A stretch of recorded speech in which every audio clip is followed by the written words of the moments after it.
Miss Trish back for another time for Compass Kids Church. So, does anybody remember what we talked about last Sunday morning?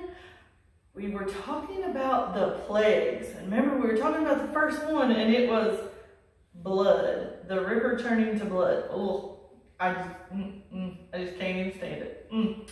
Well, guess what? Today we're going to talk about the second plague. And I know some little boys that will probably love this one just because of what it's about. But trust me, I don't think you would want it to happen here.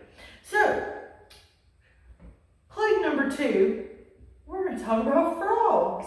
No, we're not going to talk about Kermit the Frog. We're going to talk about nasty, stinky, green little froggy things. So in Exodus chapter 8, it's 15 verses. So it's verse 1 through verse 15. So grab your Bibles, sit down with your moms and dads, and read over this with me. I'm going to read down the Message Bible so it's a little easier to understand.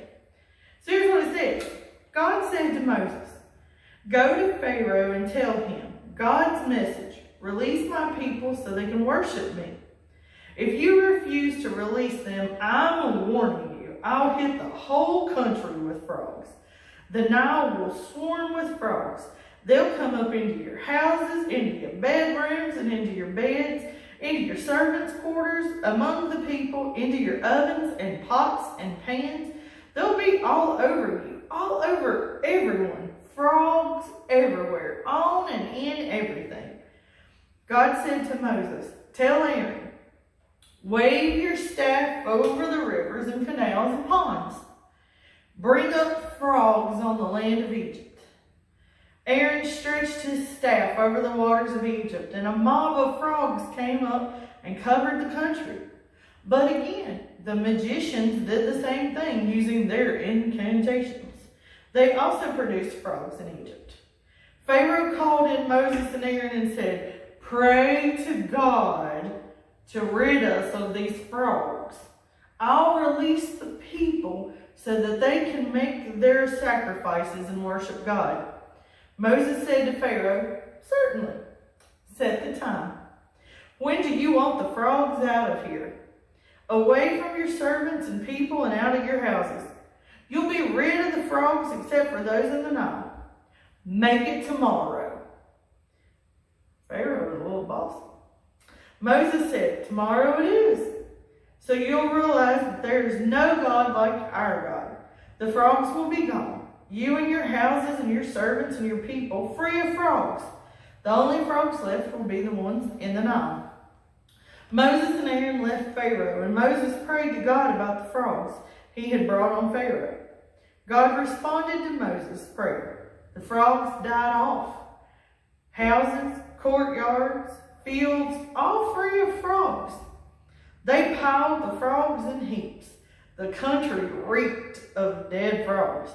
But when Pharaoh saw that he had some breathing room, he got stubborn again and wouldn't listen to Moses and Aaron, just as God had said. You know what?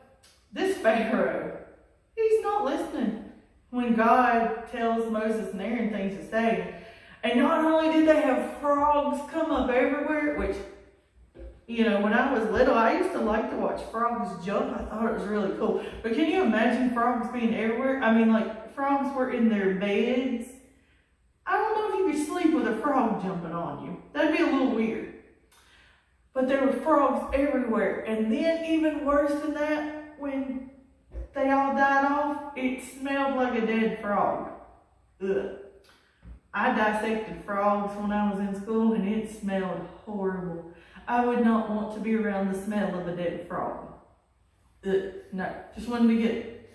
Anyway, that's what they did. They had frogs everywhere, and Pharaoh kind of tricked Moses and Aaron and said, "I'll let your people go if you get rid of the frogs." And, well, he didn't listen. He didn't let them go.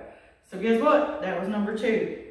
Next week, we're going to talk about number 3. And it gets even worse. But, in any case, make sure you read Exodus chapter 8, verse 1 through 15. It talks about those frogs and that plague. And I'll see you in just a little bit because church starts at 11 and it's 10 o'clock now. Love you guys.